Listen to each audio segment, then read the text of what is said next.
Alright guys, this is ytho, aka Philip.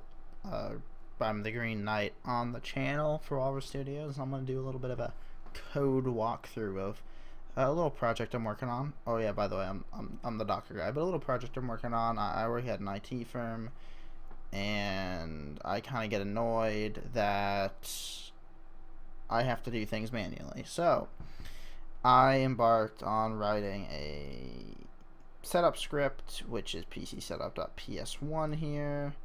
Basically what this does is it removes GWX, and then it installs Chocolatey, and then it downloads a list of programs that we have here.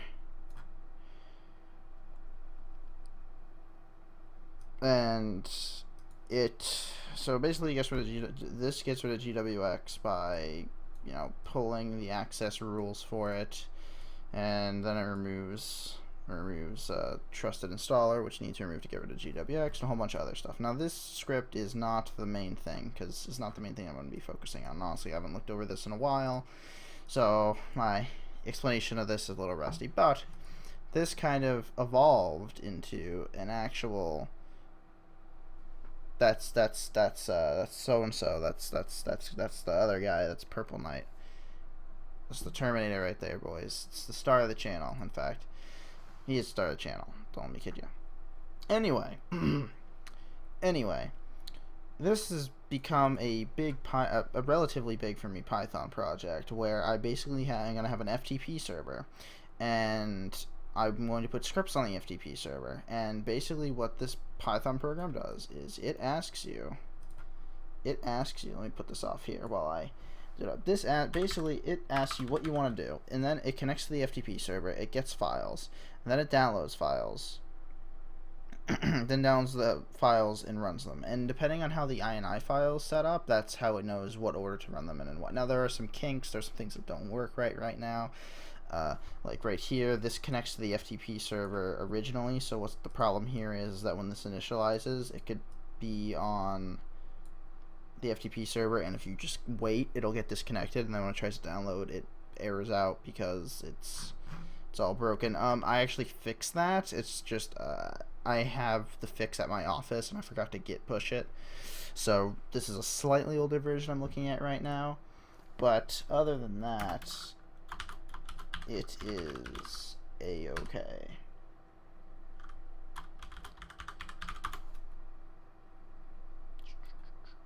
Gotta wait for that. Okay, so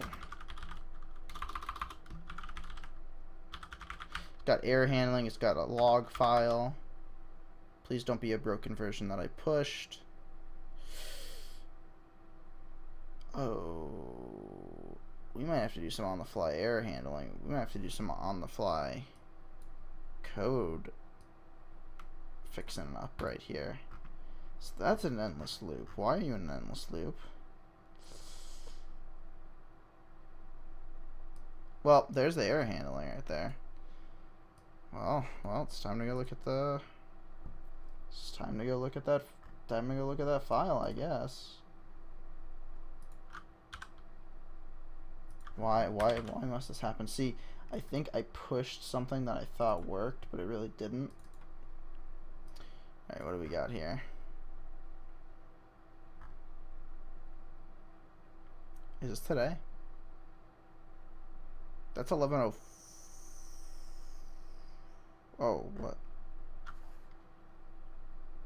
Where's today's? Ah, here we go. What? Oh, I'm sorry, guys. I'm sorry. Yeah, on the fly. So the only issue is that I have it set up to work on that one network. It's kind of hard-coded. I'm needing to fix that. I need to figure out a good way of fixing that, because this is for the office, so I have it pointed towards the office FTP server when I'm working on it there. Alright, perfect. Alright, so basically, it's a, what do you need, and you can go like that, and it doesn't, whatever, we can do help. It loads a text file. Oh, okay, what do we want to run? Let's list. Available packages, PC setup. Now the way the packages work is I've kind of made this a package thing like I mentioned before. So, oh, sorry, this is the class that handles the ini parsing, and then I call it up in here. Oh, whoops, sorry. Call it back up in here, and it accesses it, and I got a bunch of for loops, and I got all sorts of stuff going on. I'm not going to do an entire code run through. This is kind of a showcase. I'll link to my GitHub and everything. So the script packages.ini, basically what you do is you get a package. This right here is the package name. So let's say you get this and you put a package on your server of stuff you need to automate a deployment or something, you would make a package, see like other script down here, and you do in the order that these things need to be run and executed. Now I would like a way to I am going to figure out a way to download things that do not need to be run, and I think what I'm going to do is it'll be like no run 1, no run 2, no run 3, or something like that. It'll be something like that. So basically this thing needs run admin.ps1 because run admin.ps1 is going to self-elevate Windows PowerShell to admin. That doesn't work, but that's not the main part of the video. It kind of works. You'll see. And then here's my ini parsing, and what I really like that I did is that, because I actually didn't mess with this before, I have something that checks whether the download's good. So for values in the dictionary that is the imported scripts, these are popped out into a dictionary. I go through that and it downloads each one in the order that it needs.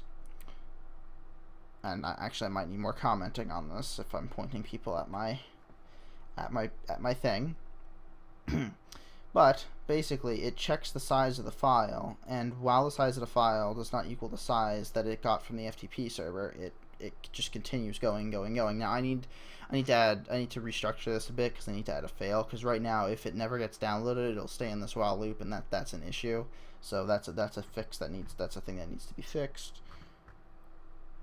But anyway, oh, actually, you know what? I think I timed out to the FTP server, so I need to restart it. Let's list. I need PC setup. So you'll see what I mean where run admin doesn't really work.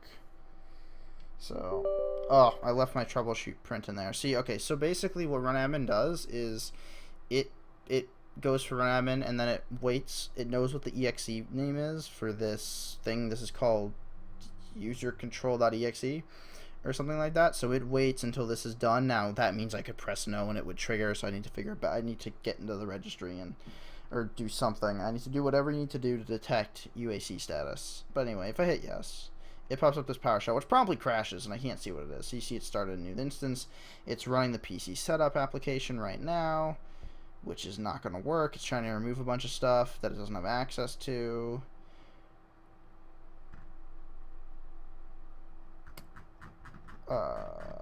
It's trying to run a bunch of stuff it doesn't have access to, it doesn't have permission to do because it's not an admin. And I mean, that's really the program. That's where it ends right now. But so far where it is, it's basically in a really simple state where it's basically working. It downloads stuff, it runs stuff, and I really like it. And I'm just recording this to show you guys. I think it's cool, and I'm gonna do a little bit more of a code walkthrough right here. So basically, I was messing with using name and main and init and stuff like that, so that's why I went a little crazy here with this login as soon as the program, as long as you create an object with this class. But yeah, so I have the entire thing in try and accept, so it gracefully will exit and put whatever in there. But basically main executes a bunch of stuff. It pulls in the ini stuff. It collects the sections. Why do I have sections equal sections? What? I'm not gonna analyze this right now, so excuse me. So that's good. Let's leave that like that. So I have a directory here. So basically it plops everything out to desktop. Here's my FileZilla server. So you see PC setup.ps1 is here, run admin's here, done.txt are here. I can delete these. And in my scripts folder, which is being shared on the FTP server, I got this. This is not being used right now. This is a module that for PowerShell that interacts with Windows Update.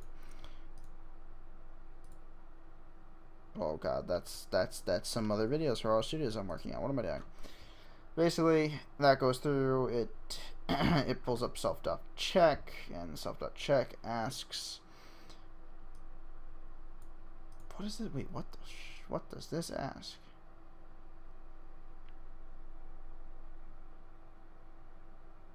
What is this? Oh yeah, yeah. If what you entered was in sections, then package equals user ands, do all this, then run FTP verify. You got list, you got exit, you got help. You got the help file, which I did not close. Oh, I did, but that's on the non-updated version. I'm not going to fix it because I'm going to work. I'm going to work later this week. I'll just push it from there. Whatever, it's fine. It's fine. Don't worry about it. And FTP verify, basically, I actually renamed FTP verify PowerShell because I'm going to have to write FTP verify for like Bash, for different operating systems, stuff like that. Because right now this is made primarily to work on Windows, because the IT place I work is a pure Windows shop, so this is focused mostly on Windows, but I decided to keep it a little bit modular, so I could stick in some other systems. I could probably make this module completely modular now that I think about it, this method. If I made it recognize file extensions, which I could do, and that's another way I'm going to tell. I could also, that's another possible way I could see if something should be executed, but I think I'll just stick with the dictionary front, like don't run, whatever. I mean, that's the basic lowdown of this program. I hope that wasn't too rambly. I hope that made sense. I'll have to watch it over if it's good. If it's good, hello YouTube, it's good. If it's not, I guess I'll retake it. But I'm going to put the GitHub down there at the bottom.